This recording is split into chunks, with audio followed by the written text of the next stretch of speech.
Okay, so the reading is relatively straightforward, like last time.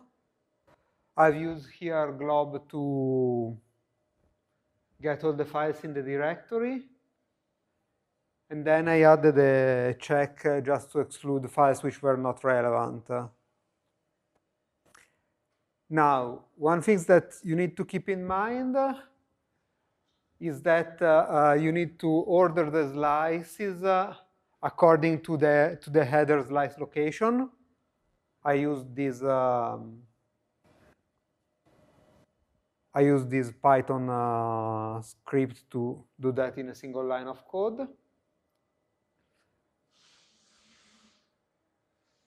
Then I got from the headers the dimensions of the. Oops, sorry, I haven't run that on this computer yet.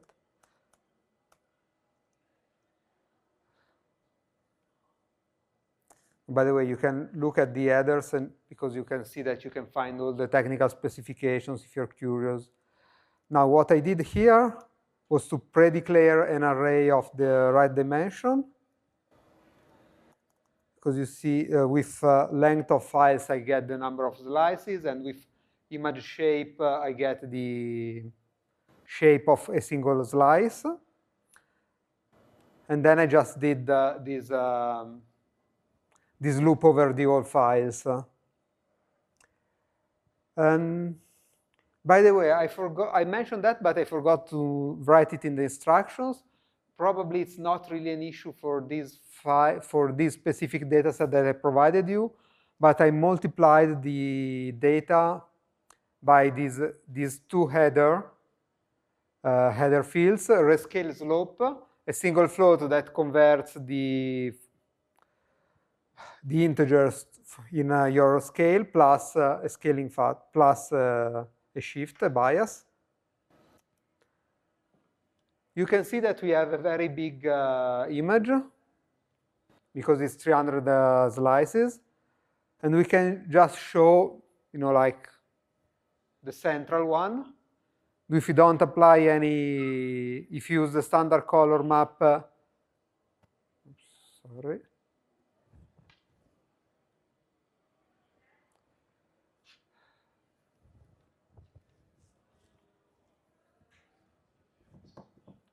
Cable issues, okay. If we don't do anything, like the last time, it doesn't show very well. But we didn't play much with windowing last time. Also, we can see that the images get flipped. And also, they are distorted along the two other dimensions. So what we can see is to set the aspect ratio, and we can compute that taking the headers. We get the slice thickness and the pixel size. We get slice thickness and pixel spacing. I computed the 3 possible aspect ratios. And if we display it that way, using the grayscale color map, we get some much more plausible images. Then we can see what happens when we visualize the images using the 3 different color scales. Sorry, 3 different window levels. This should be what you get when you use the mediastinum window. So you don't see much of the lungs, but you can see pretty well the heart, and also the difference between the fat and the muscles. Here you can also see a calcifications in a coronary. This is a lung window, and indeed you can recognize pretty well what's going on in the lungs. But you have very little contrast here.